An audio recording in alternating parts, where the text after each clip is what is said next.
Hey everyone, this is a follow-up to Aztec's video. So if you haven't seen his yet, stop watching mine and go watch his. I wanted to share my opinion and thoughts on the future of Destiny, because this game means a lot to me from where I was in my life when I first started playing. Starting off, Destiny has been world building for almost 10 years now. The formula has changed a bit, but for the most part, each new addition to the story builds off of past campaigns really well. Liar! This is why I think Destiny has lasted as long as it has, because of the storytelling.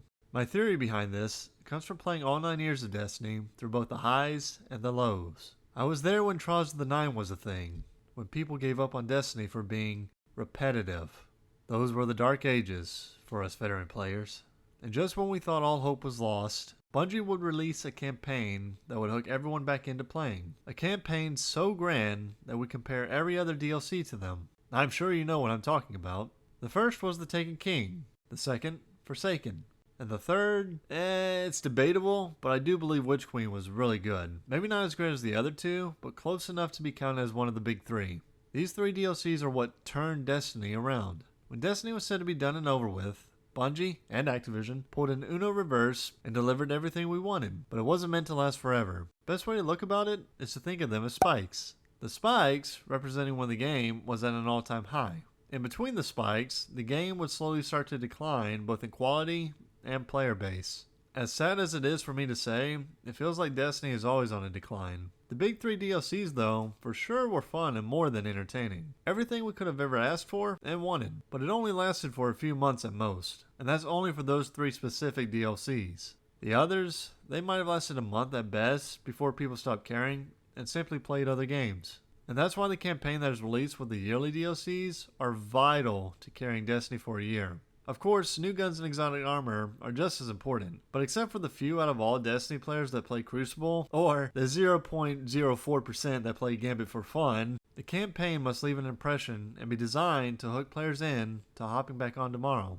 This is just my hypothesis, but how well people view the DLCs is directly related to how well the campaigns are received. This ties over to my second point, seasonal campaigns. Ever since Forsaken was released, we have gotten seasonal campaigns so that there isn't a dry spell in content. Not all of them were great, but they do what they're supposed to. They make sure that each week there's something new to do. But here lies the problem. We as a community have been conditioned to hop on at least once a week just so we can do the 30 to 45 minute campaign mission, only to then maybe play a few more hours or even hopping on a few more days before waiting on reset just to do it all over again. Doesn't matter what content comes out in each season, the formula is the same.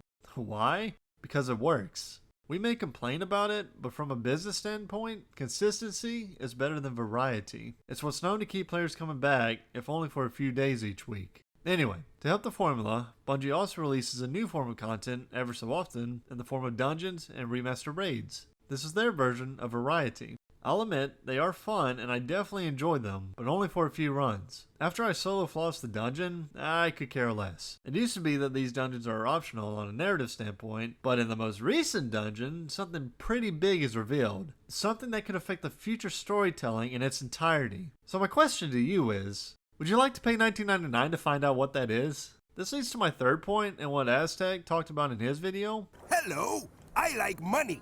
Eververse has been around ever since Destiny 1. It was a clever way to make Bungie extra cash and to make her Guardian look different or have a unique ghost shell. It wasn't perfect, but didn't affect how you would play the game. That is, until Bungie decided they could make a little bit more. The season pass was perfect. $10 every 2 to 3 months for more content, to me, is fair. However, not all seasons were like all the others. Some were better, while some were fun for a few days, and then you went and played other games. I bring this point up because seasonal content is a gamble. Sure, the story's usually awesome, but the problem is after paying it, you have to wait 8 weeks to finish it. During that time, other than the story quest and a few new guns to collect, nothing new changes. The only thing that does is Eververse. Each week, she comes out with new cosmetics or a $20 emote you can show off. But it instead backfires where everyone just points and laughs at you for buying a $20 emote. Having said all this, what really gets to me now is that Bungie has increased the season pass without giving proper compensation. Instead of $10, which is 1,000 silver, you now have to pay 1,200 silver. This increase is small, but it affects everything. Paying for the 1,000 silver bundle gives you an extra 200, but that 200 could have been used to buy cosmetic or saved up to buy season pass for free in the future. Bungie took that away, which now will force players to pay more for less. And what did they give us in return?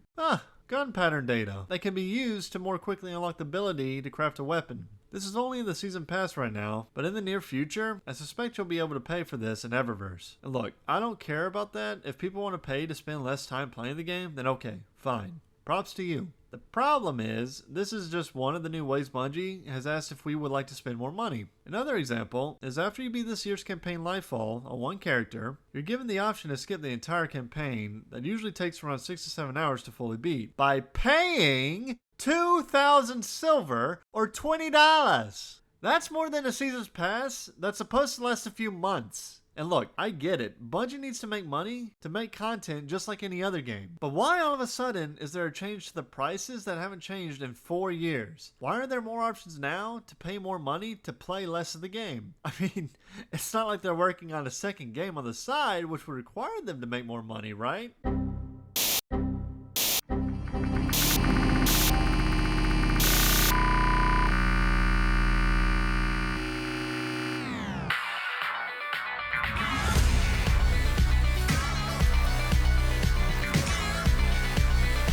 Disappointed! You know, it almost makes me wonder if they made Lightfall campaign this long just to give you the incentive to pay. I know I thought about paying it once or twice myself. I mean, Callus was built up to be this big bad villain, and instead, he's just a gladiator with a bucket on his head. Putting all this together into one final shape, let me now tell you why I think Destiny may not survive this future DLC. In my opinion, it has to surpass the big three in order for it to stay relevant moving forward. People need to say, this is the best DLC ever in Destiny history. And believe me, I wanted to. I love Destiny. Despite its flaws and now up prices, I want to keep playing and keep making content focused primarily on Destiny, but unless it delivers on its campaign, I just don't think it will. It very well might be the final nail in the coffin, where we just put it on a shelf and remember the good days. Especially if Bungie stops focusing its attention on Destiny to move on to bigger and better things, we just might have to do the same. Anyways, thanks for watching. I hope you have an awesome day. And if this is the final DLC for Destiny, it's been a journey.